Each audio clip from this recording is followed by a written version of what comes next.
Hi students, இப்போ நம்ம பார்க்க போகிறது multiplications of integers. Integers numbers use பண்ணி மல்டிப்ளிகேஷன்ஸ் எப்படி பண்ணலாம் அப்படிங்கிறத பேசிக் நம்ம பார்க்கலாம். ஃபஸ்ட்டு சைனை எப்படி மல்டிபிள் பண்ணுறது அப்படின்னு நம்ம பார்க்கலாம். இப்போது ஒரு நம்பர் +3 +5 இந்த ரெண்டு நம்பரையும் நம்ம மல்டிபிள் பண்ணுறோம் அப்படின்னா சைனை ஃபஸ்ட்டு நம்ம மல்டிபிள் பண்ணணும். Plus into plus, plus into plus plus 3 into 5 15. Okay, இப்போது நம்மளுக்கு -3 -5 அப்படி இருக்குன்னா இந்த ரெண்டு நம்பரையும் நம்ம மல்டிபிள் பண்ணுறோன்னா minus into minus plus 3 into 5 15.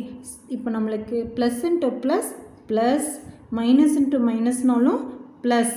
நீங்கள் அடிஷன் சப்ராக்ஷனையும் மல்டிப்ளிகேஷன்ஸும் நம்ம கன்ஃபியூஸ் பண்ணிக்கக்கூடாது.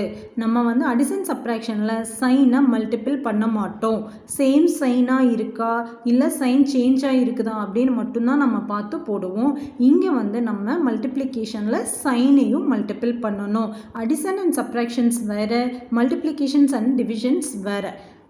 அடிஷன் அண்ட் சப்ராக்ஷன்ஸ்க்கு சேம் ரூல், மல்டிப்ளிகேஷன்ஸ் அண்ட் டிவிஷன்ஸ்க்கு சேம் ரூல். ஓகேங்களா? இங்கே நம்ம சைனை மல்டிபிள் பண்ணும்போது plus into plus plus minus into minus plus plus 3 -5 இங்கே சைன் சேஞ்ச் ஆகிருக்குன்னு வச்சுக்கோங்களேன். ப்ளஸ் இன்ட்டு மைனஸ் ரெண்டையும் மல்டிபிள் பண்ணுறோம். Plus into minus minus 3 into 5 15 -3 + 5ன்னு இருக்கா, ரெண்டையும் மல்டிபிள் பண்ணோம். Minus into plus minus 3 into 5 15.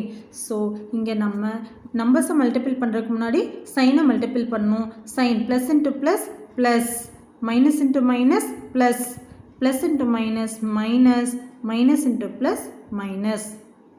Okay students?